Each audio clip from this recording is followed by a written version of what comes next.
concerning the pidyonis that we would give to the Rebbe in his hand on Erev Rosh Hashana every year, the Rebbe said in the Sikha of the first day of Slichas Tov Shemem Ches after Ma'ariv that really he doesn't read them all with the proper simis lev, with the proper attention, and some of them he doesn't even read it all because there is no time. But in the Farbrengen of Shabbos Parshas Vayelech, Shabbos Tshuva, Tov Shin Chav Beis, the Rebbe elaborated on it and he said more. Actually, what the Rebbe was talking about, he wanted that people should, in the Pidyon, that year, or maybe he meant it for other years also, I can't say, but he said that year he wanted people in the Pidyon should write their Shurim in Nigla and Shurim in Chassidus, and they're in situation in Avedas Atfilah. And because of that, he said he's going to say something which really he shouldn't say. And I don't remember the Loshen if he said, something that was Bechlal Zogt Manit, that Bechlal we don't say, or he said, I'm going to say something Bechlal that Rabbeim didn't say. Licht min a cup, something like that, but I can't say for sure which exact Lashon he used. And he's going to sell, basically he was saying he's going to sell the inside of what happens with the pidyonis that we send him.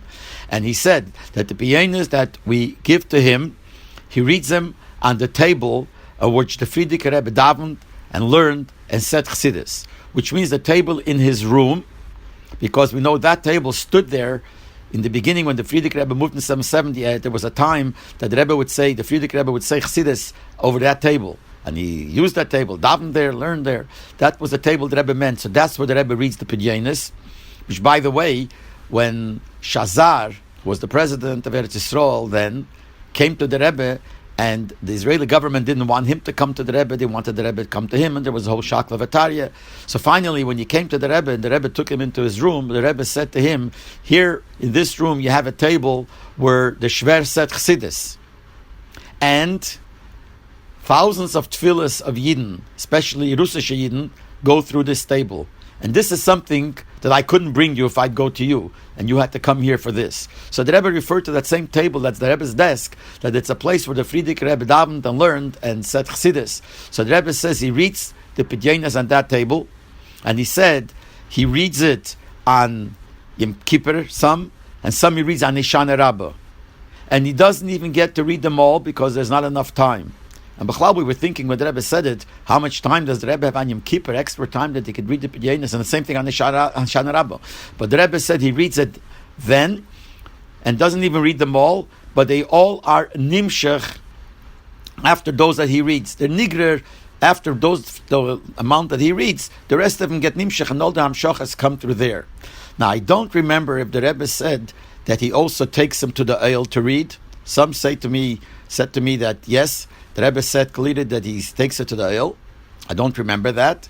Could be he said it, but I don't remember that he said he takes him to the Eil. And I also don't remember if he said that when he reads it on Yom Kippur and Shana Rabbah, it's a second time. I don't remember that. I just remember he said he reads it on Yom Kippur and Shana Rabbah. It sounded to me as if that's the only time he reads it, but some people say no, that he did say that. Could be it's a long time ago that it's possible I forgot. I don't remember whether he said he takes it to the Eil and whether he reads it this a second time. I do remember that 2 years in a row when I was standing in line to give the Pidyonis, and I don't remember if it was Tov Shin Chav Aleph and Chav Beis or Chav Beis and Chav Gimel.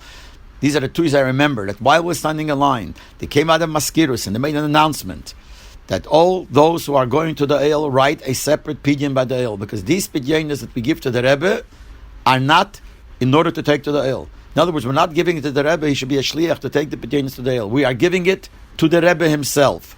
Now, it's possible that the Rebbe took him to the Eil anyway.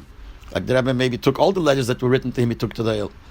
But they announced clearly, they didn't say the name of the Rebbe, so I don't know if it was the name of the Rebbe or not, but they said you should know that when you go to the Eil, you write a separate pidyon to the Eil. This is not the pidyon that you're giving to the Rebbe, it's for the Rebbe himself. But Lepel, what the Rebbe said by that Farbrengen was that he definitely reads it on Yom Kippur and Hashana Rabbah, and he reads some of them, the rest are nimshach. And whether he said he reads it by the Eil, or he reads it first and then the second time Kippur Hashana Rabbah, I don't remember. As far as I remember, I don't remember him saying he reads it by the Eil, and that he reads it and the taking there later is a second time, and reading it in Hashana Rabbah Yom Kippur is a second time. I don't remember, but this is what the Rebbe said definitely, that he reads it Yom Kippur and Hashana Rabbah, and he doesn't even read them all.